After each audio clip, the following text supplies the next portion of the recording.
और आगे बढ़ते हैं दमोह से बड़ी खबर। फर्जी डॉक्टर नरेंद्र यादव की कोर्ट में पेशी हुई। एक दिन की पुलिस रिमांड खत्म होने के बाद कोर्ट में पेशी हुई। कोर्ट ने नरेंद्र यादव को सुनवाई के बाद जेल भेज दिया है। मिशन अस्पताल में 7 मरीज की मौत का आरोप है नरेंद्र यादव पर। फर्जी दस्तावेज पर डॉक्टर बनकर इलाज कर रहा था डॉक्टर नरेंद्र यादव,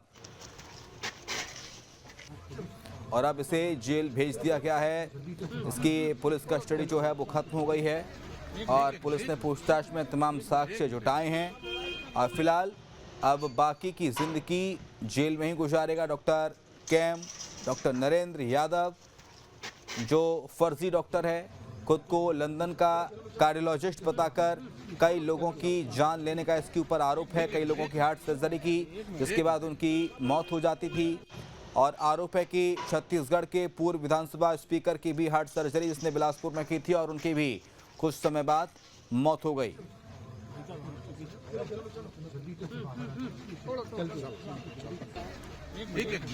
तो फर्जी दस्तावेज के जरिए डॉक्टर बना, कई अस्पतालों में एज अ कार्डियोलॉजिस्ट इसने काम किया और आखिरकार इसका जब भांडाफोड़ हुआ तो पुलिस ने रिमांड में लिया और तमाम सारे साक्ष्य इससे जुटाए डॉक्टर नरेंद्र से।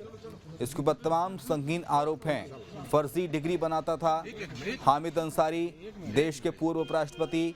इसकी फर्जी डिग्री पर उनका फर्जी हस्ताक्षर भी था और कई अस्पतालों में एज अ कार्डियोलॉजिस्ट जिसने काम किया है।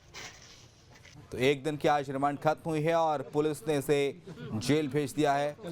संजय सरवरिया इस वक्त सीधे दमोह से लाइव जुड़ गया हमारे साथ। संजय, क्या कुछ खबर है, क्या अपडेट है? डॉक्टर कैम, फर्जी कार्डियोलॉजिस्ट, अब जेल में शिफ्ट किया गया। पुलिस की रिमांड खत्म हो गई है। पहले भी रिमांड पर था, एक दिन का रिमांड और बढ़ाई थी कोर्ट ने। क्या कुछ साक्ष्य पुलिस ने जुटाए हैं? पूछताछ में क्या कुछ पता चला है डॉक्टर कैम से? जो मैं आपको बता दूं कि इसे मौत का डॉक्टर कहा जाता है, डॉक्टर डेथ, क्योंकि लगातार 7 मौतें इसके इलाज के कारण हुई, जिसके चलते अब ये पुलिस गिरफ्त में फर्जी डिग्री के आधार पर ये काम कर रहा था। मिशन अस्पताल में काम कर रहा था। अस्पताल को फिलहाल सील कर दिया गया है।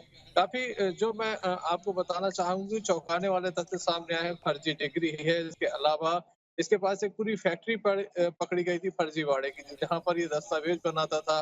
कई जो ऐप्स हैं इसके लैपटॉप पे पाए गए हैं। साथ ही जो डीवीआर जब्त किया गया है उस पे भी काफी कुछ खास निकल कर सामने आया, पुलिस का ऐसा दावा है। और साथ ही न सिर्फ देश में बल्कि विदेश में इसके द्वारा विभिन्न अस्पतालों में काम किया गया। अपोलो हॉस्पिटल जैसे बड़े संस्थानों में काम किया गया है। पूर्व विधानसभा अध्यक्ष की मौत भी इसी के इलाज से हुई थी, कहा जा रहा है, बिलासपुर में। तो ऐसे में देश के अलग अलग कोने में बड़ी बड़ी हॉस्पिटल में इसके द्वारा काम किया गया है। और अब पुलिस जो तथ्य है उसे जुटाती जा रही है और न्यायालय में स्पष्ट रूप से पुलिस के द्वारा कहा गया कि फर्जी डिग्री है, जबकि उनके अधिवक्ता के द्वारा अपना पक्ष रखा कितने गया। दिन की जुडिशियल कस्टडी मिली है फिलहाल?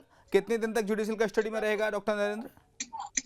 जी, मैं आपको बता दूं कि 10 दिनों तक लगातार पुलिस रिमांड चलती रही और आज से न्यायालय में पेश किया गया, जहां से उसे जेल पहुंचा दिया गया है। उनके जो अधिवक्ता है उनका कहना है कि सोमवार को उसके लिए जमानत अर्जी दाखिल की जाए। नहीं, कितनी दिन की न्यायिक हिरासत में भेजा गया है पुलिस रिमांड खत्म होने के बाद, संजय? जी शिवम, मैं आपको बता दूं कि जब तक जमानत नहीं हो जाती तब तक उसे जेल में ही अब रहना होगा।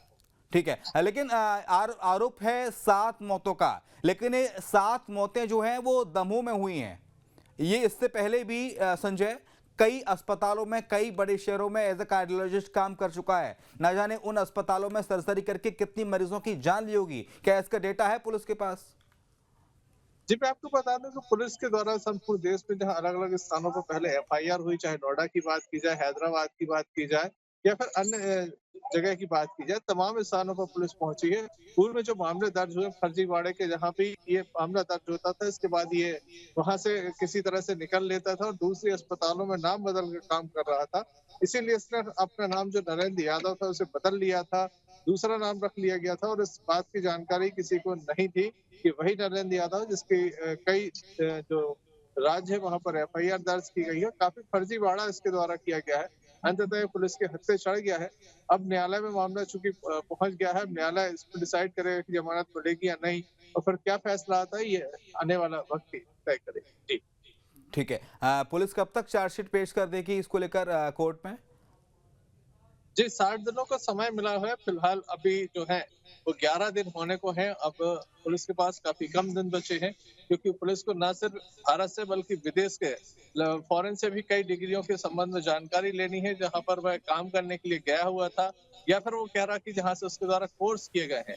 तो ऐसे में विदेश से भी काफ़ी महत्वपूर्ण दस्तावेज़ अभी पुलिस को लाना बाकी है, और लगातार संपर्क किया जा रहा है, मेल किया जा रहा है, जिसके बाद ही आगे का ये जो मामला है उसका खुलासा हो पाए। जी। ठीक है, बहुत शुक्रिया आपका संजय, तमाम सारी जानकारी के लिए। तो डॉक्टर कैम को फिलहाल जेल में भेज दिया गया है।